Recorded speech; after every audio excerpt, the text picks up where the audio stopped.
Hello welcome back to my mini vlog. ಇದು ಧನುರ್ಮಾಸದ ಕೊನೆ ದಿನದ ವ್ಲಾಗು. ಸೊ ನಾನು ಬೆಳಗ್ಗೆ 3 ಗಂಟೆಗೆ ಎದ್ದು ಕಸ ಗುಡಿಸಿ ಮನೆ ಒರೆಸಿ ಅರ್ಶಿನ ಕುಂಕುಮ ಹಾಕಿ ರಂಗೋಲಿನೂ ಕೂಡ ಬಿಟ್ಟೆ. ನನ್ನ ತಂಗಿ ಸಂಜೆ ಹತ್ತಿ ದೀಪ ಇನ್ನೂ ಉರಿತಾನೆ ಇತ್ತು ಬೆಳಗ್ಗೆ ಆದ್ರೂ.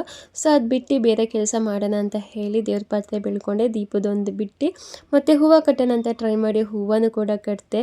ಹೂವು ಕಟ್ಟಿ ದೇವ್ರಿಗೆಲ್ಲ ಮುಡಿಸಿ 5 ಗಂಟೆ ಅಷ್ಟಿಗೆ ಪೂಜೆನೂ ಕೂಡ ಮುಗಿಸ್ದೆ. ಇದು ನಾನು 3ನೇ ಕ್ಲಾಸಿಂದನೂ ಮಾಡ್ಕೊಂಡು ಬರ್ತಾ ಇರೋದು. ಅಂದರೆ ನಮ್ಮ ಅಮ್ಮನ ಜೊತೆ ಹೋಗ್ತಾ ಇದ್ದಿದ್ದು. ನಮ್ಮಮ್ಮ ನಾವು ಊರವರೆಲ್ಲ ಕೂಡ ಹೋಗ್ತಾ ಇದ್ದು ಪೂಜೆ ಮಾಡಿ 5 ದೇವಸ್ಥಾನ ಅಂತ ಇರೋ ಬರೋ ದೇವಸ್ಥಾನಕ್ಕೆಲ್ಲ ಹೋಗ್ತಾ ಇದ್ದೋ ನಮ್ಮೂರಲ್ಲಿ.